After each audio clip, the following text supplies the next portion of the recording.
All right, on the show now is Jordan Mitchell, who's going to be fighting next on November the 12th at NEF 50 when he meets Ras Hylton. Jordan, how are you? Doing good, man. Doing good. Just did a little couple of errands real quick before I get this training. Tell me when you found out about this fight. What were your immediate thoughts about fighting for NEF and Ras as the opponent? I heard about it the other day, and I was pretty excited. I seen Raz before. I mean, I watched a couple of his fights before, and I said his name to a couple of promoters, but they never got in contact with him. So I've been looking forward to fighting him for a while. And I was just talking to my girlfriend. I was telling her, hey, I want to move to Maine because that's one of the places I would love to move to. So this is a blessing just to come over there and be able to fight. So I'm real psyched and happy to be fighting for promotion. What is it about Maine that makes you want to come here? I get on Airbnb and I see all the sites. I'm an outdoorsy person, so I like all that outdoors and all the lakes and all the mountains and all that type of stuff. So all that interests me. So and, Maine is one of my top choices, and Montana. So hopefully soon, in a couple of years, I'll be moving to one of them. Very good. Well, right now, October is my favorite month of the year. The foliage everywhere and just the temperature in general, it's perfect. So you're coming just a little after like the peak season, but it's still nice. Like November, early November, I think you'll like it. Yeah, I hope so. Yeah. Hopefully. So you said that you watched a little bit of tape on Raz. Obviously, the first thing that stands out to you is he's enormous. He's very tall. He's very long. Have you fought anybody similar in stature to him before? Yeah, I fought a couple guys. As an amateur, I fought a couple pros. One guy I fought was like 6'6", beat him in 2 rounds. I fought a guy from Australia that was like 6'3", 6'4", and he was massive. Then I just fought Tony Lopez in bare knuckle back in May. So I'm used to these big guys. So that doesn't shock me at all. It's like, now you're 6 foot yourself. What do you typically walk around at weight wise? Paris, man, but the past few years I've been like 275, 280, but I just slimmed down a little because I'm trying to drop back down to 205 and 85. So I'm getting down in weight. So right now I'm like 65. So you're saying ultimately you want to get to light heavyweight, you want to be 205? Mm-hmm. Yeah, I used to fight back in amateur. I was an amateur, I probably used to fight 205, 85, and what I'm good at heavyweight, I'm faster than a lot of these big guys, and my power is ridiculous. So, it's just I just like fighting heavy. I don't like dropping all the weight, but now it's starting to get where they're keeping up with me. So I'm really trying to just drop back down and, take over the light heavyweight, middleweight division that I'm used to. Okay, very good. Well, tell me how you got into combat sports. Do you have a wrestling background? Like what did you do when you were younger? Street fight, man. Really, all I did was street fight. I got into it 13 years ago, and my first amateur fight won in 7 seconds, knockout. First pro fight won in 12 seconds. So I just fell in love with it. I ain't stopped. All right. I mean, I was looking at your career, your record on Tapology. I know you're coming off a big win in July, a round 1 victory over Chris Beal at Coliseum Combat 60. I guess how pleased are you with where you're at in your career right now? I know your record might not be where you want it to be, but can you just kind of talk a little bit about the evolution of you as a fighter? I'm up and down about my career because as an amateur, I went 22-3. 19 knockouts, 3 submission wins. And then I got big-headed. Like I said, I won my first pro fight in 12 seconds. That was against a Bellator vet.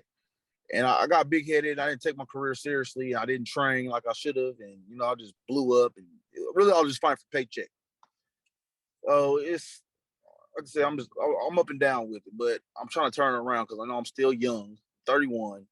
I'll be 32 in December, so I can turn my career back around. I seen what's his name, Tyler King, wherever his name is, from Canada. He said, well, he's fighting somebody that's 10-16, but really I'm 15-16 because 5 of my amateurs was pro fights. But back then we wasn't sanctioned like that, so I can't count that on my record. So a lot of people don't take me serious because of my record, but I'm really starting to turn around, and I'm about to be on a tear here soon.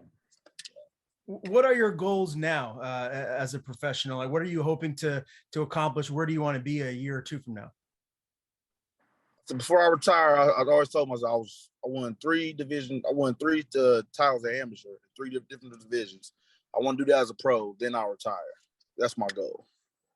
Okay. I don't care to be in the UFC and all that. That don't excite me no more. Like I said, I'm getting older now, so I just want to pave the way for my kids. My son, I'm trying to get him ready now. He's one. I got him punching the bag already. So really, I just want to make a good life for my kids right now. So right now, all that stuff doesn't excite me. Whatever happens, happens. But I really want to get my record back up. What is your day job? What do you do to pay the bills? I'm a stay-at-home dad right now, and Okay. I deliver RVs time to time around the U.S. So that must give you a lot more time to train, right? I mean, are you in the gym Oh multiple times a day? yeah, it does. Now that I have more free time, I'm about to get back in the gym and really take it serious this time. So Very good. Well, tell me a little bit about your camp. Who you have around you, your coaches, your training partners. my coach is David Love. I don't know if you ever heard of him, but he's from Indiana. My striking coach, Adam Gonzalez, is really good. He's a boxer. And we got a couple of jiu-jitsu guys. I'm probably the biggest guy in our gym, so I will have to cross-train to a couple of gyms here in Indiana for the big guys. So I know some people down in Indy. You know Chris Lytle, don't you? Yeah. Yeah, they know Corey Anderson, all them down there. So hopefully I can get down there and train with them. So I have some big bodies. Very good. But your home gym, it's Team Pitbull, correct? Yeah, yes, sir. Yes, sir. Okay. And to get 13 years, going strong. And we're still over a month away from fight night. Again, November the 12th in Portland, Maine, at the Aura nightclub. You mentioned eventually maybe going down to 205. Do you plan to kind of drop a little bit of weight to have like a major speed advantage in this fight? What's your mindset as far as the weight range you want to be come fight night? My speed still my speed. I feel like right now I'm 265. I'm still gonna have my speed. It's just my cardio. So yeah, for this fight, I at least want to be 240, 245. I'm still gonna carry that power. I'm gonna have like I said, my speed's still gonna be there, but I just want to work on my cardio for now. Right now, that's my only problem is my cardio. Everything else is perfectly fine. Do you feel comfortable, getting the fight to the ground? Like if Raz has a long reach, if for whatever reason, he was using his jab and you felt that might, better your chances of getting a win to take it to the ground. Like how's your takedowns and your jiu-jitsu game? Is that something that you feel like could get you a win here? My takedown defense is good if my cardio is good. But yeah, I'm good at, what I'm saying? I'm good. I'm good on the ground too. I'm a blue belt and, my ground game's legit.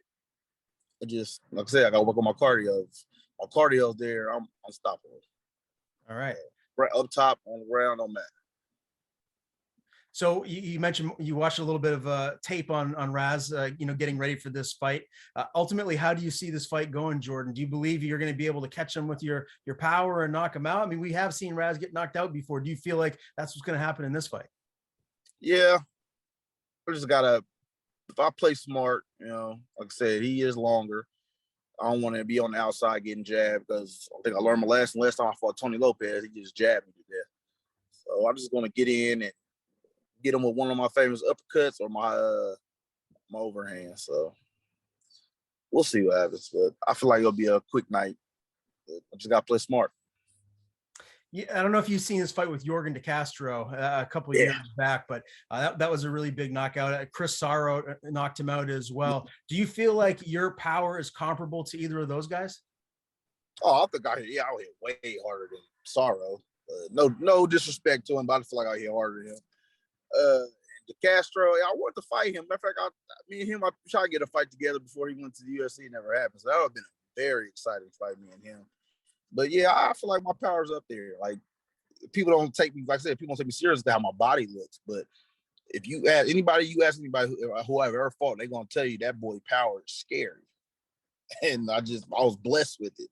So I mean, you got to feel it to believe it. All right. I saw you were supposed to fight Chris Dawkins a couple times way back in the day too, right? Why didn't those fights ever come to fruition? He had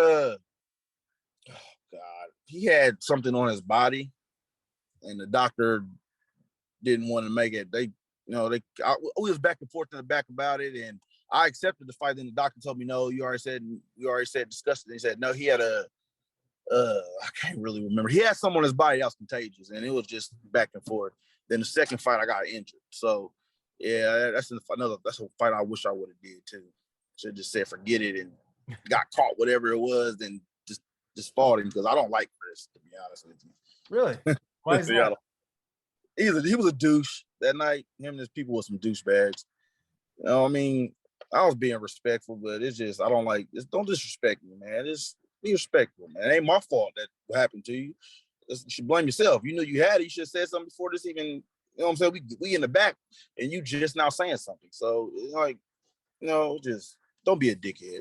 Sorry for saying the language, but just don't be a dickhead, man. I don't like that. I'm a very respectable person. Just respect me, and I'm respect you.